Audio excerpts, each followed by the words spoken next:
एक बार महाराजा साहब कश्मीर गए हुए थे। महाराजा साहब जहाँ पर भी जाते थे वहाँ पर वे सुबह और शाम घूमने के लिए, टहलने के लिए जाया करते थे। ये उनके जीवन का एक नियम बन चुका था। साथ में एडीसी तो थे ही। घूमते घूमते महाराजा साहब की नज़र एक मक्के के खेत की तरफ गई। मक्के के खेत में पके हुए भुट्टे लगे हुए थे। महाराजा साहब को मानव सहज इच्छा हो गई कि चलो आज पके हुए भुट्टे खाने का आनंद लेते हैं। महाराजा साहब और एडीसी दोनों ये भूल गए कि किसी के खेत में इस प्रकार से बिना पूछे घुस जाना और बिना पूछे पके हुए भुट्टे तोड़कर खाना, ये सच में एक बड़ा अपराध है। वे निर्दोष भाव से इस आनंद को ले रहे थे। पके हुए भुट्टे दोनों मिलकर खा रहे थे और उनके इस आनंद में तब भंग हुआ जब किसान ने इन दोनों को खेत में पके हुए भुट्टे खाते हुए देख लिया।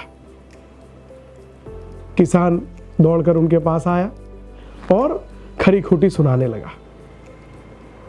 कई देर तक किसान की यह वचन वर्षा बंद ही नहीं हो रही थी। महाराजा साहब थोड़े शर्मिंदा हुए और धीरे से इसमें बचने के लिए उन्होंने किसान को बोला कि देखो भाई, हम तो वडोदरा की गायकवाड़ सरकार के अधिकारी हैं और यहाँ पर कुछ काम के लिए आए थे। आपके खेत में हमने भुट्टे देखे, खाने की इच्छा हो गई और खा रहे थे। इसमें इतना बड़ा गुनाह हमने क्या कर दिया? किसान ने जैसे ही गायकवाड़ सरकार का नाम सुना, किसान ने बोला कि ये बिल्कुल झूठ है। महाराजा साहब चौंके कि झूठ है? हाँ, झूठ है। गायकवाड़ सरकार का अधिकारी कभी भी किसी के साथ किसी भी प्रकार का अन्याय हो ऐसा काम नहीं कर सकता। महाराजा साहब मन ही मन गौरव की अनुभूति करने लगे। वे कश्मीर बाद में पहुंचे होंगे। उनके कश्मीर पहुंचने से पहले उनके काम की, उनकी न्यायप्रियता की कीर्ति कश्मीर तक पहुंच चुकी थी। एक सामान्य किसान के मन में इतनी श्रद्धा थी कि गायकवाड़ सरकार का अधिकारी कभी भी गलत काम नहीं कर सकता, क्योंकि जिनके राजा सयाजीराव गायकवाड़ है वे अपने किसी भी अधिकारी को इस प्रकार का काम करने की अनुमति नहीं देते।